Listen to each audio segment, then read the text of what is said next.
Ajahn was just explaining that recently someone was asking the question, they've been meditating for many years, and in their early period of practice used to get very peaceful, but then over time that sense of peace or level of peace seems to have declined, and they're now not very peaceful. They still do the meditation, but the mind is seems to be easily distracted and difficult to maintain mindfulness.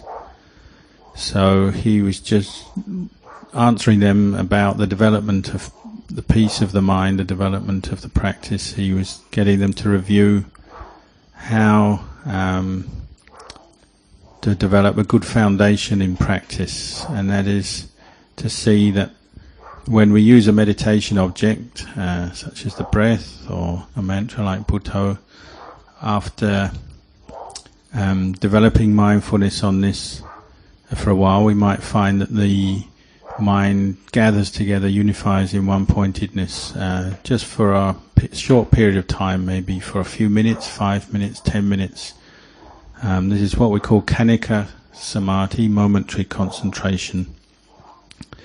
Or even going a little bit deeper than that, the mind might seem to gather together, unify for a period, maybe 20 minutes, half an hour, a bit longer, and the sense of piti and sukha and the sense of peacefulness seems a bit deeper, a bit more profound. It's what we call upajjhara samadhi, access concentration. But then the problem is one experiences that those periods of where the mind becomes one-pointed, mindful on its object, and then seems to withdraw back to a state where there's not very much mindfulness at all, and back to a sense of distraction. And so the other part of the practice isn't just doing the meditation and getting to this state, but it's how to preserve this state, how to maintain the state of peace. And the only way to do that is to keep repeating the exercise regularly, frequently, practicing meditation frequently, and learning how to calm the mind down. And what will help in this sense of maintaining the peace between periods of meditation and maintaining the level of the mind so that it doesn't just fall back into distraction and go back to a more coarse state. What will help is what we call body contemplation. Having attained even just a few moments of peace, calm, then one turns to contemplate one's own physical body, to see it in light of the three characteristics: that's impermanence, unsatisfactoriness, and not self. And this is the method of practice we call wisdom developing samadhi, in that one develops a little bit of peace and then one uses that as a basis, as a foundation for contemplating the body, to see anicca, dukkha, anatta, or impermanence, unsatisfactoriness, and not self in the body, any aspect of the body that one takes up for contemplation. One contemplates to see these three characteristics, and the result of that is it brings the mind back to peace, and it preserves what peace one has attained, and it also brings the mind to a deeper sense of peace, and one will be able to keep returning to this sense of unification of mind, the Khanika Samadhi, the Upajjhara Samadhi, if one is practicing regularly. So this is what we call wisdom developing samadhi. And all the aspects of practice are heading towards the same point, that is to develop a state of peace and clarity where one can see one's attachments, one's upadana, and using wisdom skillfully abandon, let go of various attachments which cause the mind suffering. All the methods of practice are aiming for that, and probably the quality that lies at the heart of this practice is the development of firm mindfulness, sati. But having said that, then of course there are different aspects and different techniques one can use. So say for the practice of meditation, just calming the mind, one can use various samatha techniques like reciting the mantra Buddho or Dhammo or Sankho. One can use anapanasati, the breath meditation. One can use the meditation on the body to see the body as one of the four elements, so the air element, fire element, earth or water element, just focusing on that one particular element. Or one can focus on the unattractiveness of the body or one part of the body, the super meditation. All of these practice, one is learning to bring the mind to a state of calm where it's not distracted, it's not caught into different emotions, negative emotions, and it's got beyond what we call the hindrances. One has to find for oneself what works, what particular meditation technique works, and the way one knows is looking at the results.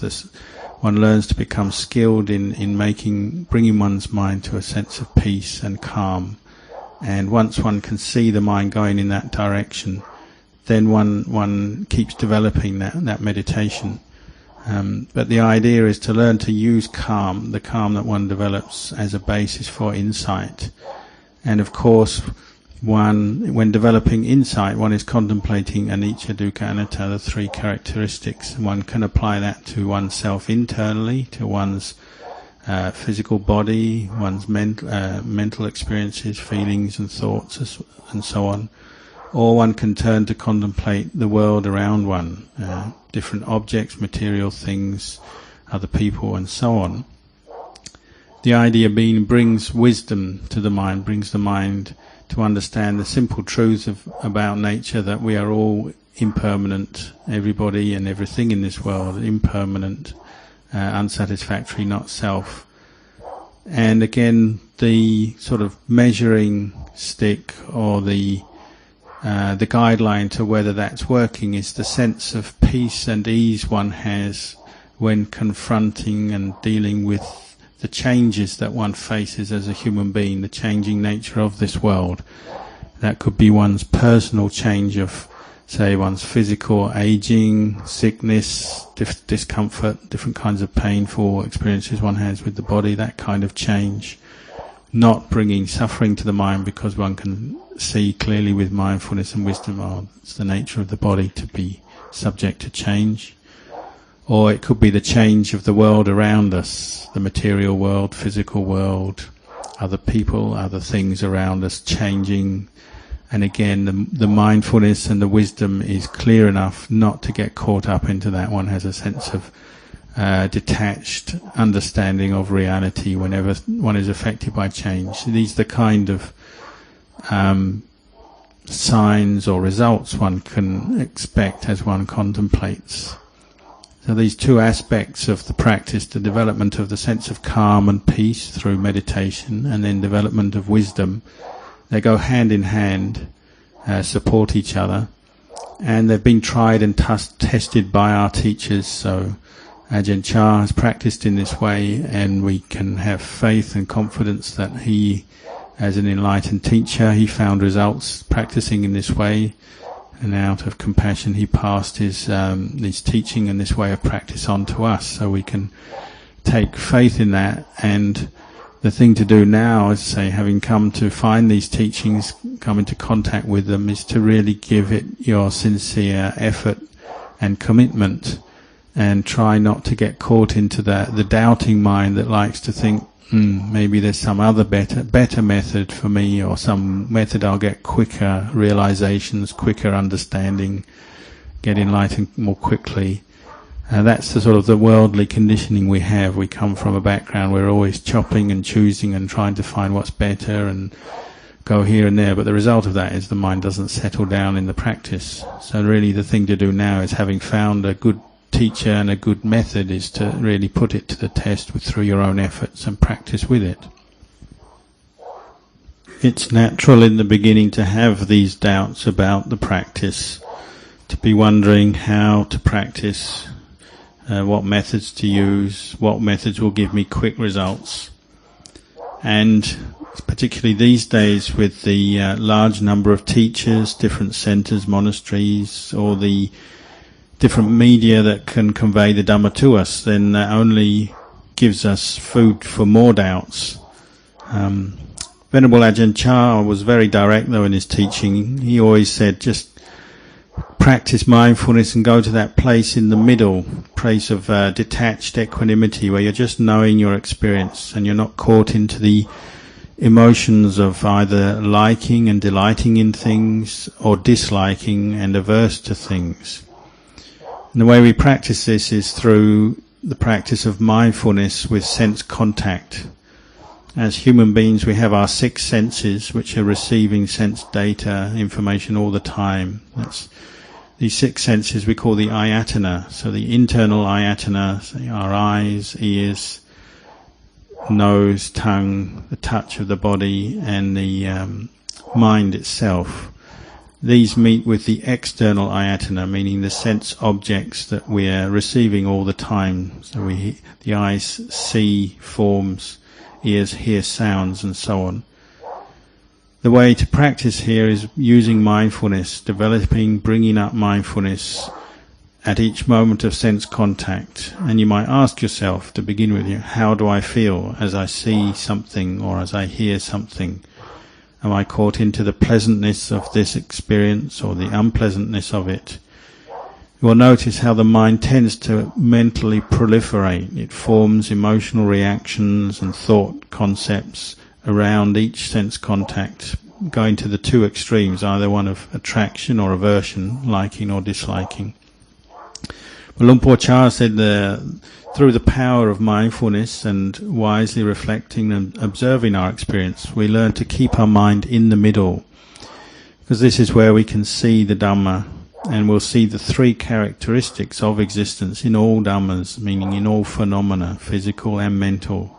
We'll be able to see the impermanence, the unsatisfactoriness, and the lack of self in phenomena. So our job or our practice is to build up this one who knows, or the sati, the mindfulness, the state of knowing or awareness. And this is what keeps the mind in the middle. Once we're learning to keep the mind in the middle in this way, then we can actually teach our own mind. We can actually teach it to understand truth better. Because it's at this place in the middle that it's not attaching to the emotional extremes. And when it's not going to either delighting in or averse to phenomena, then peace arises, and it's from this peace that wisdom grows out of our experience. Practicing like this is where sila, our morality, samadhi, concentration, panya, insight, all emerge together in the mind, gradually together, supporting each other. So to begin with, our real aim and problem or concern should be, how can I develop sati, develop more mindfulness, bring up this mindfulness, and how to develop it continuously, in a continuous way, in all postures. It's from this continuity of the presence of mind that comes with mindfulness that samadhi or firmness of mind develops. And from this foundation of continuous mindfulness and the firmness of samadhi, this is where insight emerges, and we can see and understand truth. As we practice mindfulness, we call this parikamma bhavana, where we just keep returning to our meditation object and keep bringing up mindfulness of that object. We learn to do this until we can reach a point where we start to experience a little bit of peace, and it's at that point that these doubts about teachers and the right way to practice and where to do it and all of that will start to drop away, because we have this internal peace which is more reliable and something tangible that we know for ourselves is true. We say, I can feel this sense of peace and calm. Once you experience this peace and calm, then you of course won't need to ask other people so much, read books, go around travelling around to find different teachers, because you have something you know for yourself is peaceful, because it's arising from within you. If you are still doubting and you're still reading and asking and talking and travelling around, well, the problem there is that you tend to actually end up further away from the practice of mindfulness. Your mind becomes more distracted, more dispersed, and further from the truth. But once we experience this calm, then the presence of mindfulness and this true feeling of peace and the clarity and wisdom that comes from it, and that will help our doubts to diminish, and we'll develop some real insight. So we have to accept that in the beginning we need the various supportive qualities in our practice. We need the effort, the patience, the endurance, and that summoning up of persistent energy to keep developing mindfulness. Of course, we want to be peaceful, everybody wants that. But the reason we don't yet feel much peace is because our practice of mindfulness is not very continuous, and therefore that sense of peace and calm cannot arise. Even when we do struggle and strain and we finally get a little bit of peace, it still disappears on us. We can even feel that having achieved some peace and had some good experiences in our practice, it's as if having come out of that peace, the greed, the anger, the delusion, all the different kinds of suffering all return again. We just get caught into doubt again. Where did the peace go? Why can't I do it again? Why can't I achieve it again? We have to remember that the way greed, anger, delusion manifest, what we call the 5 hindrances to the development of meditation, that is sensual delight, anger, aversion, sloth, torpor, sleepiness, worry, and doubt. These 5 hindrances, they can also seem to develop in their own way as well. So we might be able to sometimes get beyond them and experience some peace, but having come back out of that peace and then carrying on with things, the hindrances seem to throw up something else that we haven't contemplated or met before, and they seem to be able to trick us again, and we lose all of our peace and we can't get beyond them. They seem to have their own ability to develop and fool us or become more obstructive than before. The only way we can deal with that is to just keep returning to contemplate, bringing up mindfulness and contemplate the hindrances.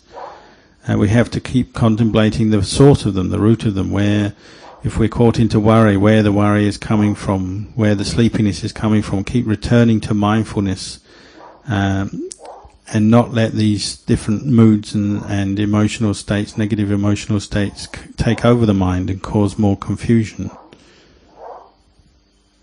The real way to do this, the only way to do this, is to develop continuous mindfulness. Really keep bringing the mind back to that point and make it very firm in all postures. That's the only way to develop a deeper level of samadhi and firmness of mind. And of course that takes much effort and time. One has to keep returning to the practice, keep doing this over time.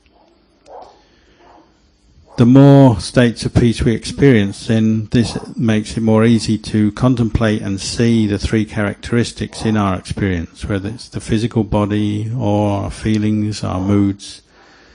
Every time we see the 3 characteristics of anicca, dukkha, anatta clearly, then it will give rise to a sense of letting go or liberating the mind from its attachment, what we call vimutti. And it might just be a temporary liberation, tatanga vimutti, where we just have enough calm and enough awareness just to quietly, briefly let go of something, developing a bit of insight into it. But if you keep doing that regularly, then that is laying the foundations, the cause for a deepening of one's insight, and eventually one will start to experience what we call samucceda vimutti, where the mind is maybe completely uprooting a particular defilement, and that won't bother one anymore. But it has to develop like in this way, in little moments of insight, developing to the point where one is finally able to see through something and not be bothered by it anymore. The way the Buddha talked about this, the development of insight, he talked about the 9 vipassana insights, and these come up little by little as we continue to practice. These are insights into the impermanent nature of experience, and with this insight we get different experiences, such we have a sense of the fearfulness of attaching to anything, because once you can see it as impermanent, whether it's a physical object, our own body, other people's bodies or the material world, or it's mental things, concepts, emotions, feelings and such. When we see the impermanence of these things, then we really start to fear them, in the sense we know they're just not dependable and we should let go of them. We also start to feel more fed up, tired of attaching to things, and so on. This is the way the insight knowledges start to develop in the mind. So naturally it wants to let go of things more. It becomes a skill that we have. It's the natural result of the practice, and little by little this brings a deepening sense of peace, as the mind prefers to be detached from things, prefers not to attach to, not to get caught up in things. It prefers to use wisdom to just quietly detach from things. And with this, sense of deepening peace arises, and of course the mind will let go more easily then, and little by little it will separate from that which it normally attaches to, its upadana. This whole way of practice, it just becomes more natural then, more easy for the mind as it progresses, and it will fall in line with the truth. The more the mind sees the truth, understands truth, then this will release more energy, and the practice will no longer be such a struggle or something that one feels one has to do, or something that one's even averse to doing, but one will quite naturally want to practice. One has a lot of energy and enthusiasm for the practice. So it's at this point you might say that our effort and energy in the practice starts to become more automatic, more natural, more effortless to put effort into the practice. We don't need to compel or force ourselves to sit meditation, walk meditation. The mind really wants to do it because we're starting to experience more piti and sukha, rapture and internal happiness. This is the nourishment of the mind, and it makes us feel very good inside, so that we want to practice. At first we're practicing more maybe because of just our inspiration. We've heard the Dhamma and thought about the Dhamma. We've seen there's some suffering in samsara, and we can see our attachments have brought us suffering. But this inspiration is still a bit shaky or patchy. Sometimes we have it, sometimes not. And when it fades, then greed, anger, delusion in different forms can still come up very strongly and overwhelm our mind. So while our inspiration and the different qualities of the practice are still a bit patchy in this way, a bit uncertain, we have to establish our mind and practice firstly in sila, just to protect ourselves and restrain the mind from its more extreme tendencies towards greed, anger and delusion. So we use sila, we use the precepts, our morality and our basic forms of external training just to guard ourselves in the beginning of the practice. But later, as we practice sila and we keep developing mindfulness more continuously, and the mind becomes firmer with samadhi, then inwardly we feel more cool, more happy, so the more extreme kinds of greed, anger, delusion won't overwhelm the mind so much, and we'll actually have more rapture and more happiness to replace those more coarser mind states. And we can even sometimes have very amazing, wonderful experiences in the practice of meditation. Once one experiences a little more of this internal rapture and happiness, then of course gradually one's laziness and apathy will disappear, and one will actually see clearly for oneself, the unpeaceful mind, it's really not good for me, I don't want it anymore, I don't want to go back there anymore, I just want to keep training now and keep developing a cooler, more peaceful state of mind. So the mind really wants to practice. No one has to force it to do it. It really wants to do the meditation and do whatever it has to do to experience more peace and develop more wisdom. At this point, then it's quite straightforward and quite natural for the mind to want to turn to contemplate Dhamma.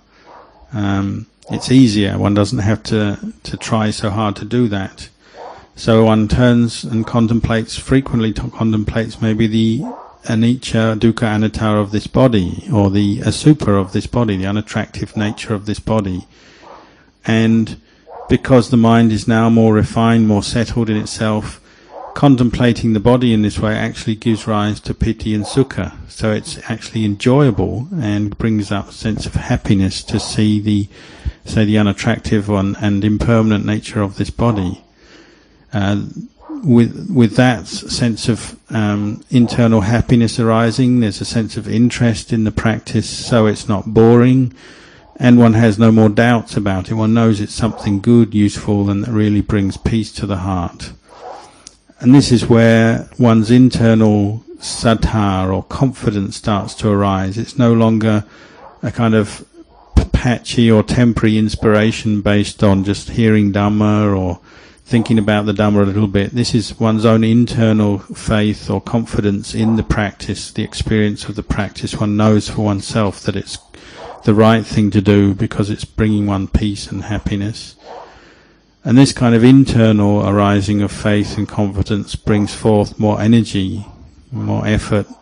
From this energy, one's directing it to the development of mindfulness, so one's mindfulness improves, is more continuous, and from that the firmness of samadhi and the calm of samadhi arises, and from that supports the deepening of one's insight. So these are what we call the 5 strengths or powers in the practice of meditation: sattha, viriya, sati, samadhi and panya. And they're gradually perfected or brought to completion in this way. At first, when we practice, they're not particularly balanced. We have some faith and confidence sometimes, but maybe not yet much energy. Or sometimes we seem to have a little bit of peace from samadhi, but we haven't yet developed much wisdom, and so on. They're not quite balancing each other, they're not quite perfected together. But as we develop the practice, then all 5 qualities come up, and they work together and support each other, and arise together in the mind, so they become one kind of momentum or powerful force in the mind. This is why they're called the 5 spiritual powers. And as they all work together, particularly the arising of wisdom, it will mean that we have no more doubts about these sort of truths. This body is impermanent, unsatisfactory, it's not a self. Doubts about that will disappear. The sense of personal identification with this body and mind, what we call sakkaya ditthi, will tend to disappear because one knows it's just an impermanent phenomena. One's bodies, one's feelings, memories and thoughts, these are just impermanent phenomena, conditioned phenomena. So these 5 powers working together in the mind, these are what give us the strength to go against the stream of the world, the flow of the world. Normally the world is represented in our heart, in our mind, by desires coming up, which feed attachments and delusions. But with these 5 powers present, those desires and attachments fade away. And this is what really brings insight, true insight to the mind. And you can see then, even if one hasn't yet fully let go of everything, one can see clearly the way to go, the way to practice to let go of one's attachments. And one can see or have confidence in oneself then that it's only really a matter of time now. If I just keep practicing like this, one day, at some point in the future, I will have to see the Dhamma. One has no doubt about that because one can see the effectiveness of the practice for oneself within one's own experience.